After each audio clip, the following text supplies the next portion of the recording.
नमस्कार दोस्तों। टॉप 500 की सीरीज़ में हम कवर कर रहे हैं राष्ट्रपति को। इसके पहले पार्ट में मैंने बताया था कि यह टॉपिक कितना ज़्यादा इम्पॉर्टेंट है।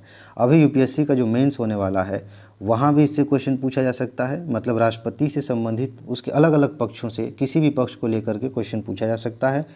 जो यूपीएससी प्रीलिम्स 2023 है वहाँ तो आप मान के चलिए कि एक क्वेश्चन यहाँ से आएगा ही आएगा, और मेंस में भी क्वेश्चन आ सकता है 2023 वाले में। इसीलिए आप इस टॉपिक को बहुत अच्छे से समझिए, अच्छे से इसे तैयार करिए। मैं आपको बता देता हूँ एक बार कि फर्स्ट पार्ट में क्या था, लेकिन अच्छे से आप उसे समझ लें क्योंकि वहाँ से क्वेश्चन आने की संभावना बहुत ज़्यादा है। हमने नॉर्मली कार्यपालिका की बात की थी कि कार्यपालिका में कौन है, वो मैंने समझाया था। निर्वाचन मंडल में कौन शामिल होते हैं राष्ट्रपति के, ये बातें मैंने आपको बताई थी। निर्वाचन की प्रक्रिया क्या है, कोई व्यक्ति राष्ट्रपति कैसे चुना जाता है, जो वोट है उसकी वैल्यू क्या होती है, कैसे उसको निकाला जाता है, ये सारी बातें हमने देखी थी। इसके अलावा जो है जीतने के लिए क्या हमें हासिल करना पड़ेगा, कौन से उसका हिसाब किताब है, वो हमने देखा था। ठीक है, किस प्रकार से चुनाव होता है ये भी हमने देखा था। अगर चुनाव में कोई विवाद हो गया तो क्या होगा, ये सारी चीज़ें हमने देखी थी। राष्ट्रपति को अगर हटाना है तो महाभियोग की प्रक्रिया क्या होगी, कैसे उनको पद से हटाया जाएगा, ये भी हमने समझा था। और अगर किसी वजह से राष्ट्रपति का पद रिक्त हो जाता है तो क्या होगा, और राष्ट्रपति किसी वजह से काम करने में समर्थ नहीं है तो क्या होगा, ये सारी बातें हमने देखी थी। आप उस वीडियो को अच्छे से देखिए। अगर आपके पास पीडीएफ नोट है तो बार बार उसे रिवाइज़ करिए। पीडीएफ नोट नहीं है तो आप जाएंगे डिस्क्रिप्शन में, तो आपको वहाँ पे लिंक मिलेगा, पूरी जानकारी मिल जाएगी। मैक्सिमम चीज़ें ऑलरेडी आपको दी जा चुकी है टॉप 500 की सीरीज़ की, और लगातार पीडीएफ जो है अपडेट होती रहेगी, आपको मिलती रहेगी। ठीक है ना। अब हम बात करेंगे राष्ट्रपति की शक्तियों की। बहुत ही महत्वपूर्ण पद है तो इनकी शक्तियाँ भी बहुत महत्वपूर्ण हैं। एक एक करके हम देखेंगे। सबसे पहले बात करेंगे कि इनके पास कार्यकारी शक्तियाँ कौन कौन सी हैं। ठीक है, सबसे पहली बात कि सरकार का कोई भी काम होता है ना, केंद्र सरकार का, तो वो काम राष्ट्रपति के नाम पर ही होता है। समझ रहे हैं ना, ये चीज़ ध्यान रखिएगा। प्रधानमंत्री के नाम पे, कैबिनेट के नाम पे ऐसे कुछ दे दे ऑप्शन तो कंफ्यूज नहीं होना। ठीक है ना। उसके बाद केंद्र सरकार के कार्य को सहज करने संबंधी नियम बना सकते हैं राष्ट्रपति। केंद्र सरकार कैसे काम करेगी उससे संबंधित कुछ नियम बना सकते हैं कि भाई ऐसे होना चाहिए, ये शक्ति दी गई है। राज्यों में राज्यपाल को भी इस तरह की शक्ति दी गई है। ओके, आगे देखिए, यहाँ से प्रश्न पूछे गए हैं, इस लाइन को ध्यान से समझ लीजिएगा। प्रधानमंत्री और जो बाकी मंत्री हैं उनकी नियुक्ति राष्ट्रपति करते हैं, और वो जो नियुक्त हुए हैं प्रधानमंत्री और मंत्री, वो राष्ट्रपति के प्रसाद पर्यंत रहते हैं। किसी के प्रसाद पर्यंत रहने का मतलब ये होता है कि वो व्यक्ति चाहे तो बीच में भी हटा सकता है। इसका मतलब ये है कि कोई तय नहीं है। ऐसे सामान्य तौर पे आप कह सकते हैं कि प्रधानमंत्री 5 साल के लिए रहेंगे, मंत्री 5 साल के लिए रहेंगे, लेकिन ज़रूरी नहीं है। राष्ट्रपति उससे पहले भी हटा सकते हैं उनको पद से। इसको कहते हैं प्रसाद पर्यंत। हमारी जब तक मर्जी है तब तक आप रहेंगे। लेकिन ध्यान देने वाली बात यह है कि ऐसा नहीं है कि किसी दिन राष्ट्रपति के मूड में आया कि प्रधानमंत्री हमारी पसंद का काम नहीं कर रहे हैं, या मंत्री, ये फला मंत्री जो है मुझे अच्छा नहीं लग रहा है तो चलो हटा देते हैं। ऐसा कुछ नहीं है। उसके लिए बाकायदे आधार बनाएंगे। ऐसा नहीं कि मन में आए तो कर देंगे। बस ये है कि इनके प्रसाद पर्यंत हैं। इसका मतलब है कि इनका कार्यकाल भले देखने में लगता है 5 साल का, लेकिन उससे पहले भी इनको हटाया जा सकता है। अच्छा, जो महान्यायवादी हैं इनकी नियुक्ति भी राष्ट्रपति करते हैं। इनके बारे में हमने बात की है, आगे मैं और विस्तार से वीडियो बना के बताऊंगा। इंपॉर्टेंट है, यहाँ से क्वेश्चन यूपीएससी भी पूछती है, पीसीएस में भी आते हैं। बाकी जो संवैधानिक पद हैं वहाँ पे नियुक्तियाँ राष्ट्रपति ही करते हैं। जैसे मान लीजिए कि यूपीएससी के अध्यक्ष की नियुक्ति की बात हो, निर्वाचन आयोग की बात कर लीजिए, वित्त आयोग की बात कर लीजिए, जो भी संवैधानिक पद हैं। मैंने बताया है आपको, अंतर आपको स्पष्ट होना चाहिए कि संविधान में जिस पद के बारे में लिखा गया है, आर्टिकल है बाकायदे, वो संवैधानिक पद है। और वो दो तरीके से हो सकता है। एक तो उसी समय लिख दिया गया है जब संविधान बन रहा था। एक दूसरा तरीका ये है कि बाद में संविधान को संशोधित करके कोई बॉडी ऐसी हो, नई बनाई जाए और उसके बारे में संविधान में दर्ज कर दिया जाए, वो संवैधानिक पद हो जाएगा। तो ऐसे पदों पर नियुक्ति राष्ट्रपति करते हैं, ध्यान रखेंगे। आगे बढ़ते हैं। इनके पास विधायी शक्तियां हैं। विधायी शक्तियां मतलब कानून बनाने संबंधी शक्तियां। अब देखिए, ये कमाल की चीज़ यहाँ समझ लीजिए कि संसद का अभिन्न अंग है। राष्ट्रपति संसद के अभिन्न अंग है। पहले पार्ट में मैंने आपको बताया था, ध्यान से देखिए, कार्यपालिका में भी राष्ट्रपति शामिल हैं और संसद के भी अभिन्न अंग हैं। इसका मतलब क्या है, थोड़ा सा समझ लीजिए, शायद आगे लिखा हो, या संसद वाली नोट आपको मिली है उसमें शायद लिखा होगा। इसमें ये है कि संसद का काम क्या है। संसद का जो असली काम है, वैसे तो बहुत सारे काम आप देखेंगे मुख्य परीक्षा के लिहाज से, जब तैयार करेंगे तो पता चलेगा कि ढेर सारे काम हैं, लेकिन असली काम क्या है, कानून बनाना। जिन कानूनों के तहत हमारा देश चलेगा। अब क्या होता है कि संसद में दो हिस्से हैं, एक राज्यसभा है उच्च सदन, एक लोकसभा है निम्न सदन। लेकिन संसद इतना ही नहीं है, एक और व्यक्ति है जिनको हम राष्ट्रपति कहते हैं, इनको मिला करके हम संसद कहते हैं। और कैसे, इसको आप समझ लीजिए। कोई भी कानून तभी बनता है जब ये सदन और ये सदन, ये दोनों मिलकर उस प्रस्ताव को पारित करेंगे और यहाँ भेजेंगे राष्ट्रपति के पास। जब राष्ट्रपति उसको मंजूरी दे देते हैं तब जा कर के वो कानून बनेगा फाइनली, अदरवाइज़ वो कानून नहीं बनेगा। ठीक है, पहले वो विधेयक होता है, बिल होता है। जब तक यहाँ डिस्कशन चल रहा है, पारित है या दोनों ने पारित कर दिया, जब तक राष्ट्रपति ने मंजूरी नहीं दी है तब तक उसे हम विधेयक कहेंगे, बिल कहेंगे। जब मंजूरी मिल जाती है तब उसको हम अधिनियम कहते हैं, एक्ट कहते हैं। ठीक है, तो इस हिसाब से आप देखेंगे कि कानून बनाने की प्रक्रिया तभी पूरी होगी जब राष्ट्रपति उस पर मंजूरी देंगे, तो वो राष्ट्रपति के अभिन्न हिस्सा हो गए कि नहीं हो गए। आगे देखिए। अच्छा, संसद की बैठक बुलाने का काम भी जो है राष्ट्रपति ही करते हैं। जब नया नया चुनाव होता है शुरू में तब भी बैठक बुलाई जाती है, और हर साल जब भी सत्र होते हैं तो उसकी जो बैठक है वो राष्ट्रपति ही बुलाते हैं। इसके अलावा लोकसभा का विघटन करना हो, ये शक्ति राष्ट्रपति के पास है। ये क्वेश्चन कई बार पूछा जाता है, राज्यसभा का विघटन होता है कि नहीं होता है। आपको पता होगा राज्यसभा का विघटन नहीं होता, 1/3 सदस्य हर दूसरे साल हटते जाते हैं और नए नए लोग आते जाते हैं। वो अस्थाई सदन है, लोकसभा अस्थाई सदन नहीं है। इसका विघटन होता है, 5 साल में चुनाव होते हैं। अच्छा, संयुक्त अधिवेशन पे क्वेश्चन खूब पूछे गए हैं। आगे मैंने बताया है, इसके बारे में नोट भी है, वीडियो भी पहले आई है, आगे फिर मैं वीडियो बना के समझाऊंगा आपको। इसको थोड़ा सा समझ लीजिए। संयुक्त बैठक कब होती है? जब राज्यसभा और लोकसभा के बीच में किसी साधारण विधेयक पर विवाद हो जाए, असहमति हो जाए और निर्णय नहीं ले पा रहे हैं कि इस पे करना क्या है। साधारण विधेयक, ध्यान दीजिएगा, मैंने बाकायदा नोट आपको दिया है। साधारण विधेयक क्या है, धन विधेयक क्या है, वित्त विधेयक क्या है, संविधान संशोधन विधेयक क्या है, इसके बारे में अंतर बताया अच्छे से। ठीक है, उस पर वीडियो बनाऊंगा। तो क्या होता है कि संविधान संशोधन विधेयक, धन विधेयक में कोई दिक्कत नहीं है, उसके लिए पहले से प्रक्रिया है और विवाद का कोई वो है ही नहीं। लेकिन जो साधारण विधेयक होता है उस पर कभी कभी विवाद हो जाता है और 6 महीने तक मान लीजिए राज्यसभा ने रोक के रखा हुआ है और कोई निर्णय नहीं हो रहा है, तो राष्ट्रपति कहते हैं ऐसा है, आप लोग साथ में बैठिए और वोटिंग हो जाती है, देख लेते हैं क्या है। तो उसको कहते हैं संयुक्त अधिवेशन, साथ में बैठ के फैसला लिया जाता है। और उसमें क्या होता है, कौन अध्यक्षता करता है, किसके नियमों के अनुसार ये सब चलता है, वो बाद में बात करेंगे। अभी हमारा टॉपिक राष्ट्रपति है। तो ये शक्ति है। आगे देखिए, प्रत्येक चुनाव के बाद तथा प्रत्येक वर्ष संसद के प्रथम अधिवेशन को संबोधित करने का काम भी राष्ट्रपति करते हैं। ये शक्ति इनको मिली हुई है, यहाँ से क्वेश्चन पूछा जा सकता है। और राज्यसभा में 12 सदस्यों को मनोनीत करने की शक्ति भी राष्ट्रपति को मिली है। ओके, आगे देखिए, चुनाव आयोग से परामर्श के बाद सदस्यों की निरर्हता, मतलब अयोग्यता आप कह सकते हैं, कोई पद पर है उसे हटाना है। ये शब्द बोलने में कभी कभी यहाँ पे ता होना चाहिए, कभी कभी ज़ुबान लड़खड़ा जाती है। निरर्हता, निरर्हता, अर्ह नहीं रहे, अर्ह का मतलब योग्य। ठीक है, तो कोई व्यक्ति चुन के आया है संसद में और उसे हटाना है, तो राष्ट्रपति जो है चुनाव आयोग से परामर्श करेंगे, फिर उनको हटा सकते हैं। इस पर फैसला वहीं करेंगे। लेकिन एक अंतर है, ध्यान से समझ लीजिएगा। अगर मामला दल बदल का है तो राष्ट्रपति के पास वो शक्ति नहीं है। ध्यान रखिएगा, यहाँ से क्वेश्चन खूब पूछे गए हैं। उस मामले में लोकसभा के अध्यक्ष ये तय करेंगे कि इस व्यक्ति को हटाया जाए कि नहीं, दल बदल का मामला है। अदरवाइज़ कोई और मामला है तो राष्ट्रपति तय करेंगे। अच्छा, अध्यादेश जारी करने की शक्ति इनके पास है। अध्यादेश का मतलब ये होता है, जैसे अभी हम बात कर रहे थे ना कानून बनाने का, राज्यसभा लोकसभा ये प्रस्ताव पारित करेंगे फिर कानून बनेगा। कई बार ऐसी सिचुएशन हो जाती है कि राज्यसभा लोकसभा की बैठक नहीं हो रही है, ऐसे में क्या करेंगे, कानून बनाने की बहुत ज़रूरत है।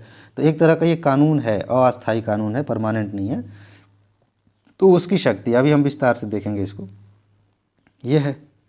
अब वित्तीय शक्तियों की बात करते हैं। वित्तीय शक्तियाँ क्या हैं? धन विधेयक राष्ट्रपति की पूर्व अनुमति से संसद में प्रस्तुत किया जाता है। धन विधेयक का मतलब ये है कि ऐसा कानून जो पैसे से जुड़ा हुआ है, सिंपल सा कह दें, पैसे के लेन देन से। और इस धन विधेयक को लेकर के यूपीएससी ने कई क्वेश्चंस पूछे, आप जाकर देखिए। अभी पिछले 10 सालों का पेपर देखेंगे ना, उसी में आपको कम से कम 3 या 4 क्वेश्चंस दिख जाएंगे धन विधेयक पे।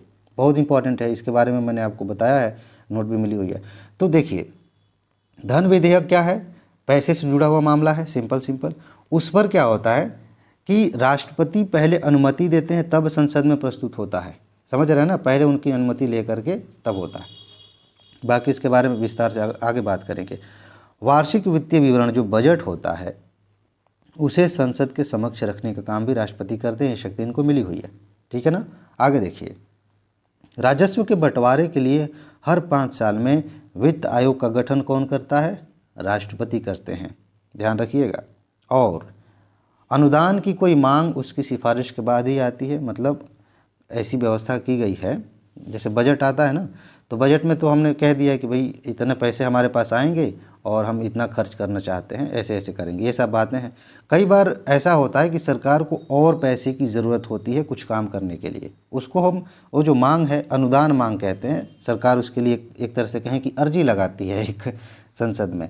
तो कोई भी अनुदान मांग जो है राष्ट्रपति की सिफारिश के बाद ही लाया जा सकता है, ये ध्यान रखेंगे, तब सरकार को एक्स्ट्रा पैसा मिलेगा जो भी काम करना है। अनुदान मांग है वो कई तरह की होती है, उसके बारे में हम बात करेंगे अलग से, ठीक है। न्यायिक शक्तियाँ क्या क्या हैं, यहाँ से क्वेश्चन पूछा जा सकता है। देखिए, एक तो ऐसे ही पूछा जा सकता है सिंपल, जैसे कैटेगरीज बनाई गई हैं, न्यायिक शक्तियाँ, वित्तीय शक्तियाँ, विधायी शक्तियाँ, कार्यकारी शक्तियाँ, तो पूछा जा सकता है कि निम्नलिखित कथनों पर विचार कीजिए और इन्हीं शक्तियों में से 2-3 लाइनें लिख दी गई हैं, ठीक है, ध्यान से समझिएगा। निम्नलिखित कथनों पर विचार कीजिए, पहली लाइन कुछ और है, दूसरी लाइन कुछ और है, ये पूरी मतलब सारी जो है शक्तियां हैं राष्ट्रपति की, सारी लाइनें सही हैं, लेकिन पूछ दिया जाए कि इनमें से कौन कौन सी राष्ट्रपति की वित्तीय शक्तियां हैं या कौन कौन सी राष्ट्रपति की कार्यकारी शक्तियां हैं, तब आप क्या करेंगे? ये कैटेगरी आपको अच्छे से पता होनी चाहिए। यूपीएससी ऐसे ही चालाकी करती है, आप बस इतना ही रट के गए थे इसमें ये है, लेकिन अलग तरीके से कभी पूछ लिया जाए तो ध्यान रखेंगे। और इस बार जो यूपीएससी का जो एग्ज़ाम हुआ था 2022 वाला, आप देखें मैंने सबूत वाली वीडियो भी बनाई है, जिस तरह से मैंने बताया था एग्जैक्टली उसी तरह से क्वेश्चंस भी पूछे गए थे, ठीक है। अभी फ़िलहाल हम इस पर बात करते हैं। न्यायिक शक्तियाँ क्या है? उच्चतम न्यायालय और उच्च न्यायालय के न्यायाधीशों की नियुक्ति कौन करते हैं? राष्ट्रपति करते हैं। ज़्यादातर लोग यहाँ कन्फ्यूज हो जाएंगे कि उच्च न्यायालय तो राज्य में होते हैं, हाई कोर्ट, तो हाई कोर्ट की नियुक्ति में राज्यपाल की शक्ति ज़्यादा होनी चाहिए, ऐसा नहीं है। नियुक्ति कौन करते हैं? राष्ट्रपति करते हैं। और उच्चतम न्यायालय से सलाह लेने का काम भी ये करते हैं। अब जब हम सुप्रीम कोर्ट पढ़ेंगे तो इसको अच्छे से पढ़ेंगे कि ये सलाह कितने तरह की होती है और किसमें राष्ट्रपति को कितनी शक्तियां हैं और जो जज हैं सुप्रीम कोर्ट के उनकी क्या शक्ति है। इंपॉर्टेंट है, यहाँ से क्वेश्चन पूछे जाते हैं। फिलहाल इतना ध्यान रखिएगा। कूटनीतिक शक्तियाँ भी इनके पास हैं, ठीक है। अंतर्राष्ट्रीय संबंधों में जो अंतर्राष्ट्रीय संधियाँ होती हैं, जो समझौते होते हैं, वो राष्ट्रपति के नाम पर होते हैं, ठीक है। हालांकि इसके लिए संसद की अनुमति अनिवार्य है। अब देखिए, जो लोग नहीं पढ़े हैं उनको थोड़ा सा कन्फ्यूजन हो सकता है कि देखिए कोई भी प्रधानमंत्री हो, अभी वर्तमान प्रधानमंत्री हो चाहे इनके पहले के प्रधानमंत्री हो, जो भी अंतर्राष्ट्रीय समझौते होते हैं, बैठक होती है, तो आप देखेंगे प्रधानमंत्री ही ज़्यादातर जाते हैं, राष्ट्रपति बहुत कम जाते हैं। तो कन्फ्यूजन हो सकती है कि भाई जो भी काम हुआ, जो संधि पर हस्ताक्षर हुए हैं, तो राष्ट्रपति के प्रधानमंत्री के नाम से होंगे। ऐसा नहीं है, राष्ट्रपति के नाम से होंगे, ठीक है। आपको मैंने पहले ही बताया था कि देश का प्रथम नागरिक जो है वो राष्ट्रपति है, उन्हीं के नाम से चीज़ें अंतर्राष्ट्रीय समझौते संधियाँ सब होती हैं। अच्छा, सैन्य शक्तियाँ भी हैं, यहाँ से क्वेश्चन पूछे गए हैं, पीसीएस में तो कई बार इसको लेकर पूछा गया है। भारत के सैन्य बलों का सर्वोच्च सेनापति कौन होता है? राष्ट्रपति होता है, ऐसे सिंपल पूछ लिया जाता है। आगे देखिए, युद्ध या इसकी समाप्ति की घोषणा कौन करता है? राष्ट्रपति करते हैं, लेकिन यह संसद की अनुमति के अनुसार होना चाहिए। अब ये सिंपल सा क्वेश्चन है नॉर्मल कि यार पाकिस्तान से झगड़ा करना है या चाइना से युद्ध लड़ना है तो इसकी घोषणा कौन करेगा? राष्ट्रपति करेंगे, ध्यान रखिएगा। कभी कभी ऐसे ऑप्शन दिए जा सकते हैं कि रक्षा मंत्री या फिर और कोई अधिकारी का नाम दे दे, सेना में उच्च पद के सीडीएस कह दे, तो ध्यान रखेंगे राष्ट्रपति ही घोषणा करते हैं। सर्वोच्च सेनापति हैं तो सेनापति ही तो युद्ध की घोषणा करता है, ठीक है ना। लेकिन ये संसद की अनुमति के अनुसार होना चाहिए। ऐसा नहीं कि मन में आके चलो आज झगड़ा करते हैं पाकिस्तान से, तो ऐसा नहीं है। आगे, आपातकालीन शक्तियाँ, इस पे हम विस्तार से बात करेंगे। राष्ट्रपति को ये तीनों तरह के आपातकाल लगाने की शक्ति दी गई है। एक है राष्ट्रीय आपातकाल, अनुच्छेद 352, राष्ट्रपति शासन 356 और 365 में है, और वित्तीय आपातकाल 360 में। इन तीनों के बारे में बहुत अच्छे से बात करेंगे। नोट आपके पास है, याद करते रहिए, पढ़ते रहिए, जब वीडियो आएगी और अच्छे से क्लियर हो जाएगा। अब हम बात करेंगे वीटो शक्तियाँ की। उनके पास कुछ वीटो लगाने की शक्ति। वीटो का मतलब सिंपल सा होता है किसी चीज़ को मना कर देना, ठीक है ना। इस लाइन को मैं पढ़ रहा हूँ, ध्यान से देखिए। संसद द्वारा पारित कोई विधेयक तभी अधिनियम बनता है जब राष्ट्रपति उसे अपनी सहमति दें। अभी मैं समझा रहा था ऊपर। इस संदर्भ में राष्ट्रपति अपनी स्वीकृति दे सकता है या स्वीकृति को सुरक्षित रख सकता है, या यदि वह धन विधेयक नहीं है तो उसे पुनर्विचार के लिए लौटा सकता है। ये लाइन बड़ी इंपॉर्टेंट है। धन विधेयक जब पढ़ूंगा ना तो और क्लियर हो जाएगा, जब पढ़ाऊंगा तो। धन विधेयक को छोड़कर बाकी है तो उसे कह सकता है भाई इस पर विचार करो फिर से, ठीक है ना। अब देखिए, इसी को थोड़ा विस्तार से इधर समझाया गया है कि ये क्या है। वीटो की एक शक्ति है अत्यंतिक वीटो। पूछा जा सकता है कि अत्यंतिक वीटो है क्या। देखिए, कोई विधेयक सदन ने पारित कर दिया है, दोनों तरफ से पारित हो गया है, राज्यसभा ने भी पारित किया है, लोकसभा ने भी पारित किया है और भेजा गया है राष्ट्रपति के पास मंजूरी के लिए। और उसको राष्ट्रपति क्या करते हैं, अपने पास रख लेते हैं, धीरे से रख लिया। यह विधेयक अधिनियम नहीं बन पाता और समाप्त हो जाता है। इसको हम कहते हैं अत्यंतिक वीटो, ठीक है। और सामान्यतः ये दो मामलों में लाया जाता है। कभी कभी यहाँ से क्वेश्चन आ सकता है कि अत्यंतिक वीटो किस मामले में राष्ट्रपति यूज़ कर सकते हैं। तो ध्यान देंगे, यदि वो गैर सरकारी विधेयक है। गैर सरकारी विधेयक का मतलब ये है, देखिए दो तरह के विधेयक होते हैं। एक तो ये है, ये संसद मान लेते हैं, ये लोकसभा है, तो लोकसभा में कोई मंत्री एक बिल लेकर के आएगा कि ये हम प्रस्ताव लेके आए हैं, बिल लेके आए हैं, ये कानून बनना चाहिए, चलिए इस पर बात करते हैं, तो वो सरकारी विधेयक हो गया, ठीक है। लेकिन अगर कोई मेंबर लेके आता है, चाहे वो विपक्ष का मेंबर हो, चाहे जिस पार्टी की सरकार है उसका मेंबर हो, लेकिन वो मंत्री नहीं है, तो उसको गैर सरकारी विधेयक कहते हैं, निजी विधेयक कहते हैं। यहाँ से क्वेश्चन यूपीएससी ने कई बार पूछे हैं प्री में, ठीक है ना, ध्यान रखेंगे, और पीसीएस में भी आते हैं। तो इस मामले में कोई गैर सरकारी विधेयक है, इस मामले में वो ऐसा कर सकते हैं। या फिर ऐसा विधेयक जो सरकारी विधेयक यानी कि किसी मंत्री ने ही पेश किया है लेकिन मंत्रिमंडल ने त्यागपत्र दे दिया है, मतलब प्रस्ताव आया था सदन में, बात होनी थी, लेकिन कुछ मामला ऐसा हुआ कि मंत्रिमंडल को त्यागपत्र देना पड़ा, तो ऐसे में राष्ट्रपति क्या करेंगे, ठीक है रखे रहते हैं अपने पास, देखा जाएगा बाद में, तो समाप्त हो जाता है। इसको कहते हैं अत्यंतिक वीटो। एक और वीटो है जो है निलंबनकारी वीटो। ये क्या है, ध्यान से समझिए। किसी विधेयक को संसद के पुनर्विचार के लिए लौटाना है, यानी कि भेजा गया था इनके पास, इन्होंने कहा कि ऐसा है, मुझे कुछ ठीक नहीं लग रहा है, इसमें दोबारा विचार करिए। राष्ट्रपति अगर कह रहे हैं कि दोबारा विचार करिए तो कोई ये छोटी मोटी बात नहीं, बहुत बड़ी बात होती है, ठीक है ना। तो ये निलंबनकारी वीटो है, उसको दोबारा से सदन में भेज दिया जाता है विचार करने के लिए। लेकिन ध्यान देने वाली बात है, हालांकि संसद द्वारा अगर विचार करके फिर से, चाहे उसमें संशोधन किया जाए या फिर संशोधन न किया जाए, फिर से अगर उनके पास भेज दिया गया तो उनको स्वीकृति देना ही पड़ेगा, ये बाध्यकारी है। वहाँ अब कोई चॉइस नहीं है, एक बार भेज दिए पुनर्विचार के लिए, अब ये नहीं कि बार बार भेजेंगे, समझ रहे हैं ना। तो यहाँ पे बाध्यकारी बनाया गया कि अगर आपने कहा पुनर्विचार करने के लिए, सदन में गया, सदन ने उस पर विचार किया, अब विचार करने के बाद चाहे संशोधन किया उसमें या फिर वैसे एज इट इज़ आपको भेज दिया गया दोबारा से, तो वहाँ पे अब मंजूरी देना पड़ेगा। ध्यान देने वाली बात, नोट लिखा है यहाँ पे, धन विधेयक को अपनी स्वीकृति या तो वो दे सकते हैं या फिर उसे रोक कर रख सकते हैं।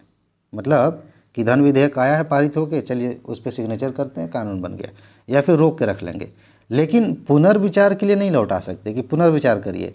मज़ेदार बात यह है कि अभी मैंने ऊपर आपको बताया कि धन विधेयक जब आता है तो पहले राष्ट्रपति से पूछा जाता है, मतलब पूर्व स्वीकृति ली जाती है। तो जब पहले राष्ट्रपति ने उस पर अनुमति दे दी थी, तो अब किस बात को लेकर पुनर्विचार करने के लिए कह रहे हैं, ठीक है ना। और भी कई कारण है, इसमें से एक कारण ये है।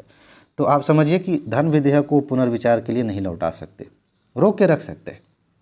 ये बात मैं क्यों जोर दे रहा हूँ रोक के रख सकते हैं, क्योंकि एक और तरह का विधेयक होता है संविधान संशोधन विधेयक, उसके बारे में बात करेंगे तब क्लियर हो जाएगा। एक होता है पॉकेट वीटो। पॉकेट वीटो क्या होता है, ये तीसरा, विधेयक पर ना तो कोई सहमति देते हैं, न ही अस्वीकृत करते हैं और न ही लौटाते हैं, चुप लेके जेब में बैठ गए और एक अनिश्चित काल के लिए विधेयक को लंबित कर देते हैं। इसको कहते हैं हम पॉकेट वीटो, समझ रहे हैं ना। अच्छा, नोट देने वाली, यहाँ पे ध्यान देने वाली बात यह है कि संविधान संशोधन विधेयक के मामले में राष्ट्रपति के पास कोई वीटो शक्ति नहीं है, ना तो रोक सकते हैं, ना पुनर्विचार के लिए लौटा सकते हैं, ना जेब में भर कर रख सकते हैं। बस आ गया है, अनुमति देना है तो देना है, बस उसमें किसी भी प्रकार का कोई वीटो नहीं है। संविधान संशोधन विधेयक की बात हो रही है, ऐसा कानून जो संविधान में बदलाव करने के लिए, संशोधित करने के लिए लाया गया है, ठीक है ना। हालांकि अब इसमें ये नहीं जाना आप, कुछ लोग सोच सकते हैं कि इसका मतलब संविधान में कुछ भी बदला जा सकता है। अरे उधर सुप्रीम कोर्ट बैठा है भाई, ऐसा नहीं है कि कुछ भी बदल देंगे। संविधान की मूल भावना को ध्यान में रखकर ही कोई संशोधन किया जाएगा, ठीक है ना, उस पर भी हम बात करेंगे। अब हम बात कर रहे हैं अध्यादेश जारी करने की शक्ति। ऊपर जो एक लाइन लिखी थी ना, अध्यादेश जारी कर सकते हैं, तो यहाँ देखिए क्या है ये तब जारी किया जाता है जब तत्काल कार्रवाई की आवश्यकता हो, सदन नहीं बैठ रहा है और कानून की ज़रूरत है, तो अध्यादेश जारी किया जाता है। कभी कभी सरकारें इसका मिसयूज़ करती हैं, देखती हैं कि सदन नहीं बैठता है तो चलो राष्ट्रपति से अध्यादेश जारी करवा के अपना काम निकाल लेते हैं।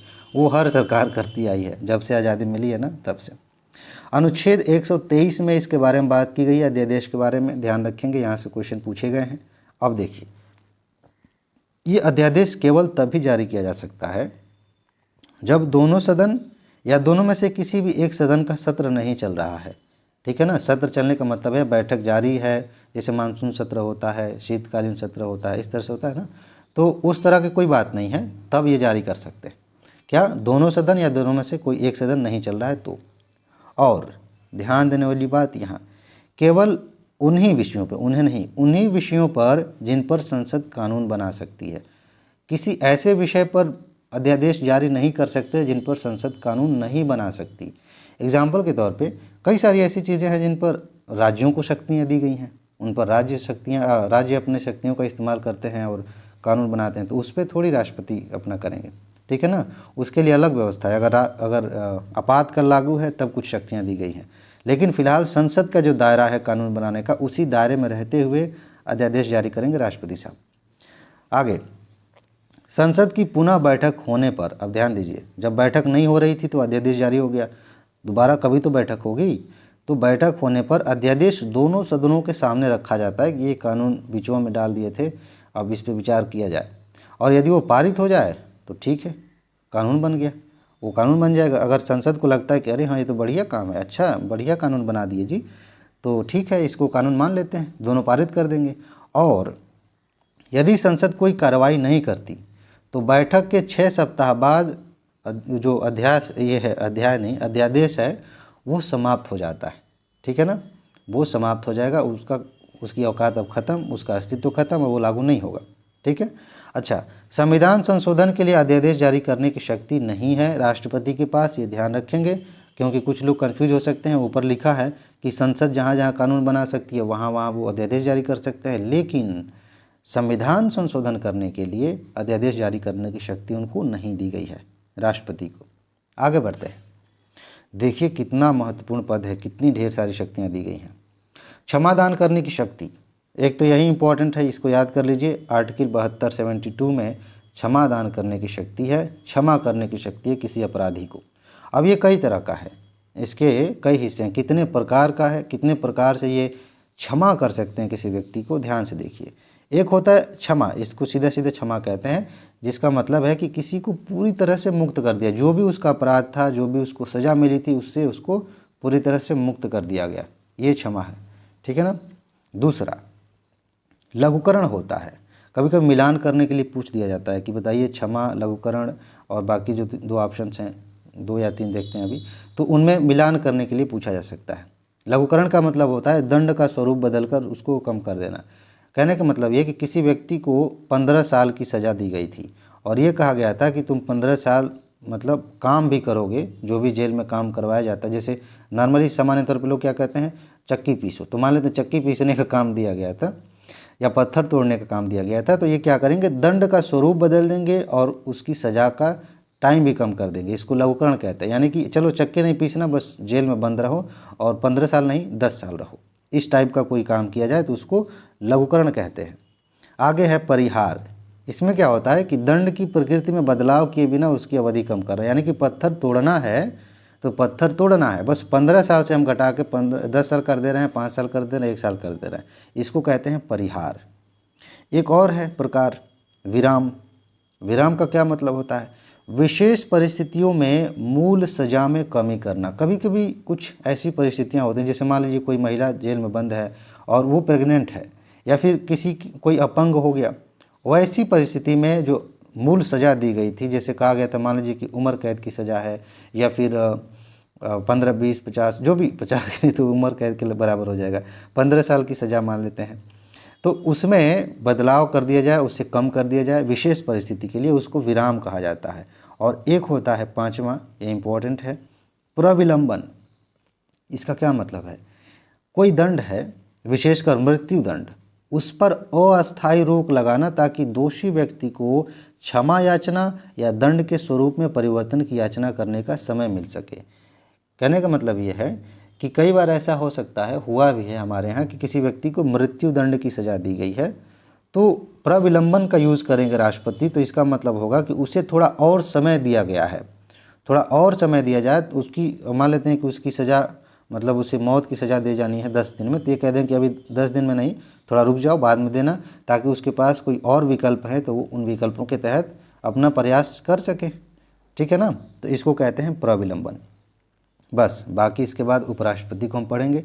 इसकी नोट आपको मिल चुकी है, और अगर नोट नहीं है, देखिए प्री की नोट्स, मेंस की नोट, बाकी जो है जितनी भी चीज़ें हैं मैं तो दे रहा हूँ ना लिंक, वहाँ जाएंगे कमेंट बॉक्स में तो एक वीडियो का लिंक मिलेगा, सब जानकारी मिल जाएगी कि कौन कौन सी नोट आपको मिल रही हैं। ज़्यादातर चीज़ें तैयार हैं, आपको मिल चुकी हैं, और जो लोग अभी नोट ले रहे हैं उनके लिए फ़ायदे की बात यह है कि अभी उनके पास लगभग साल भर का टाइम है, और ये सिर्फ इम्पॉर्टेंट टॉपिक्स की नोट है। अभी से आप तैयार कर लेंगे तो आप दूसरों से बहुत ज़्यादा आगे निकल जाएंगे। ठीक है जी? तो आप जाइए डिस्क्रिप्शन में चाहे कमेंट बॉक्स में, उसको देखिए, और लेना है तो नोट्स ले सकते हैं। ठीक है जी? फिलहाल बस इसमें इतना ही है। अपना ख्याल रखिए, खुश रहिए, मस्त रहिए, मुस्कुराते रहिए, जल्दी से सफल होइए और ज़िंदगी को एंजॉय करिए। आगे मिलते हैं। नमस्कार।